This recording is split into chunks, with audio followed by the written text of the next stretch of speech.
Deltarune Chapters 3 and 4 released this month after years of anticipation and are both incredible in their own ways. If you haven't played them, wait, like really?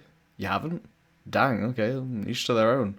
I mean, all I'm saying is that all the way through Chapter 3, I was laughing more than I have at any other game. I was completely enthralled by the creativity of the gameplay. I loved the WarioWare-esque boss segments. I thought ranking the player's performance in each round was hilarious. I loved the angle that the story took. I loved the character of Dinnah, and I was going crazy. I felt like I was being gaslit, because the whole chapter had me going, wait, I've done this before. See, during the second half of the 2009 Wii RPG Little King story, another one of my favourite games, one of the countries that the protagonist King Carbo can invade is one giant TV studio called the Primetime Kingdom, which has a monopoly on the world's television entertainment, run by King TV Dinnah. Dinnah sends a request to Carbo to pay for a broadcast license for a citizen's TV usage, or he will be forced to enter a brutal game show where the winner has their fees waived. When Carbo enters this industrial nation, his army is sucked into a TV and is required to essentially go channel surfing across an archipelago to retrieve them all. At the end, Carbo finds the broadcast tower and a map of the real world surrounded by broadcasters. The broadcasters are the main population of the land, wielding microphones and either having radio towers growing out of their hair or cameras for heads. And then, once Carbo chooses to watch the show, King TV Dinnah is revealed, who looks like this. Now, TV Dinnah is hardly the only TV head character out there, so I would have written this off as a coincidence.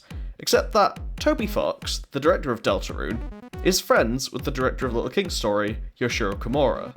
You may have seen Toby talk about how his idea for the friendly RPG Undertale was partially inspired by the 1997 Japanese exclusive game Moon, where a young boy finishes a classic SNES-era RPG, but then gets sucked in and watches all the destruction that his playable character caused along the journey from another perspective, prompting the boy to go and heal all the souls of the battered monsters. Well, Moon was directed by Yoshiro Kimura, and shortly after Little King Story failed to sell nearly as well as hoped, Kimura went indie, which was about the time that Undertale was early in development. Fox reached out to Kimura to thank him for inspiring this up-and-coming project, and so Kimura played some re-released Undertale, and in return, Fox played Kimura's first indie game, Million Onion Hotel. Million Onion Hotel has these humming onions that spawned a catchphrase that Kimura used quite a lot.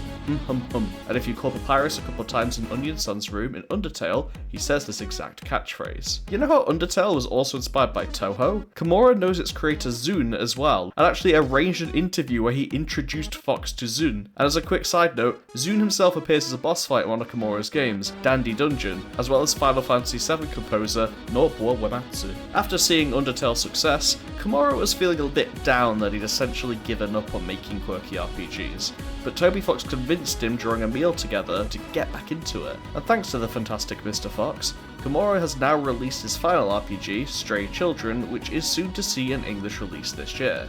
Oh, and some friends of mine make some voice cameos in it. I'm really proud of them. And just to bring it full circle, a number of years ago, Fox also encouraged Kimura to find a way to re-release Moon, but with an English translation this time. And I'm glad he did, because Moon is now one of my favourite games and it can become one of yours too on Switch, Steam or PlayStation. This long-standing connection between these two directors is why I was suspicious of the parallels between TV Dinnah and the star of Deltarune Chapter 3, Dinnah. And their names, designs, and mannerisms would have been enough for me to raise an eyebrow, but then Chapter 3 had a lot of other specific details that really got me questioning this possible inspiration. Dinnah's highly memorable introduction takes the form of a VHS video filled with 3D renders, and his in-game sprites follow this rendered look too, with the credits even confirming who the modeler was. However, TV Dinnah's introduction also breaks the art style of that game as well, as it flicks through many channels that use real human actors, who also get confirmed in the credits. Dinnah's introduction also has this iconic shot of the camera going through his TV repeatedly in a quote, infinite tunnel. Keep this in mind for later. When Dinnah's battle starts, a chiptune rendition of his battle theme plays over a title card showing himself and Korobo as 8-bit sprites, as if it's an arcade game. This is also the only time the game has a start screen like this for a battle. Dinnah takes his connection to retro gaming even further, with extended sections that take place in a parody of the Game Boy Color Zelda games. Both Dinnah and Dinnah's sections suggest that the player's screen is the show being broadcast, and both of them have an exaggerated CRT power cutout effect, static, SMTE color bars, and a technical difficulty screen with an accompanying character. TV Dinnah also shows the channels themselves in the top corner, written in the game's fictional Avokian script. And this is fairly relevant to his fight, as both characters frame their sections as game shows, mainly quizzes. Tenna's quizzes are more general and are broken up with minigames, while TV Dinnah runs a geography test. However, if you guess wrong, he'll switch to another channel, and the player will have to survive a short trial themed after that show instead. One of these channels is a cooking show where Korobo avoids giant knives trying to mince him, while TV Dinnah spouts fun dialogue about cooking him. Over in Deltarune, Tenna runs a cooking show where Christmas dodged fire coming from Susie's pan. When Tenna starts to lose his mind, he runs a bonus round that takes place in a city in the middle of some kind of disaster, which sort of resembles the breaking news phase of TV Dinnah's battle where he declares World War III and shadows of aeroplanes carpet bomb the arena. If the player survives this and have guessed the country correctly, then they get to fight TV Dinnah himself, specifically on a Western movie channel, where he wears a Stetson, refers to himself as Gunman Death, and shoots at the party.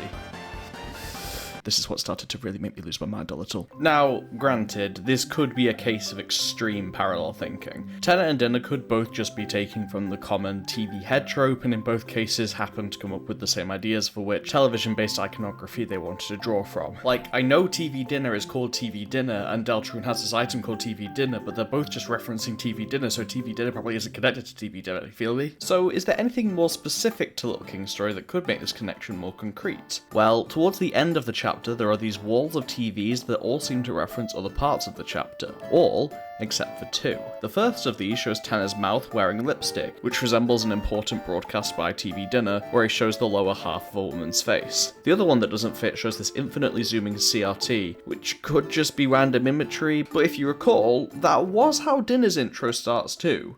And then both of the themes sound weirdly similar.